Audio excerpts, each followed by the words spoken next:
Hey, I'm Coach Scott, back to talk to you about how to pick the right bike for your 4-year-old child. Okay, so we always advocate here to buy bikes on the birthdays, right? So you may have watched our previous video about 14-inch wheel bikes. That's bought on the 3rd birthday. Well, now you're coming up on the 4th birthday and you're gonna be looking at a 16-inch wheel bike. Again, bikes at this size are sized off of the diameter of the wheel, so this is a 16-inch diameter wheel. Perfect for 4-year-olds. All right, what are you looking for in a 4-year-old bike? Well, it's the same thing you're looking for really at every kid's bike level. You want a bike that fits well, so it has good geometry.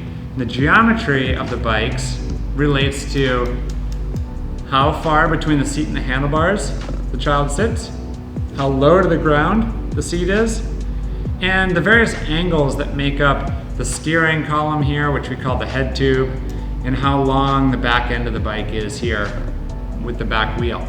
A good geometry that's optimized for a child makes the bike safer to ride, more fun to ride, and more predictable, which I guess is part of that safety issue. All right, so what else are we looking for aside from geometry? Well, we want to have good brakes, so you'll notice that both of these bikes have small little hand brakes on there. We don't like coaster brakes at all here at Buddy Pegs. So you'll notice that all the bikes that we sell and all the bikes that we recommend, the pedals can go backwards and forwards. That's called freewheeling. In order to get a freewheel bike, you have to have hand brakes. So we really recommend no training wheels and no coaster brakes or those pedal brakes.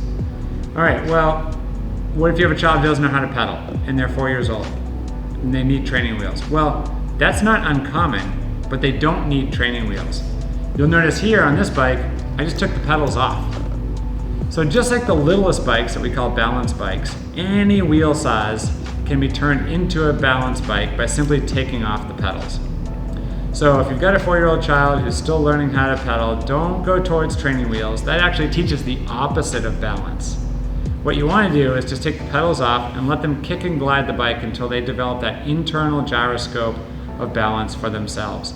Once the balance is developed, then you can add the pedals and they're ready to go on the same exact bike. All right, the last thing to think about is just the weight of the bike. There's a lot of lower cost options out there in the world of kids bikes. You'll see them at the bigger stores. You might be able to buy a bike like this for far less than $100. But it is true you get what you pay for. So you won't get a quality handbrake. You're not gonna get freewheel. And the bike is gonna be awkwardly built with weird shapes that don't make it easy to ride, and actually a little bit dangerous too.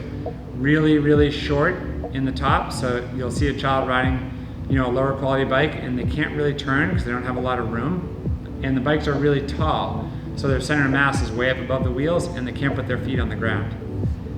They're also really heavy. Now, weight is not the biggest issue. A child can overcome a heavy bike. But it is a lot easier to learn how to ride and a lot more fun to ride on a lighter bike. You've probably experienced that for yourself. So if budget allows, spend a little bit of extra money, get a high quality bike that's super light. The child will be able to maneuver it on their own, pick it up, put it down, move it in and out of awkward spaces, and just develop a lot more self-confidence because of that lightweight. And you'll save money in the long run because high quality kids bikes like Prevelos and Wooms, they hold their value. Oftentimes you can resell these bikes for 70 or even 80% of what you paid for them because they last and people are looking for them. A lower quality kids bike that comes at a lot lower price doesn't maintain its value. Very rarely can you resell them, and most of the time they just fall apart and get thrown away anyways. So there you have it. 16-inch wheel, 4-year-old bikes. Thanks for listening. Keep your thumbs up and the rubber side down.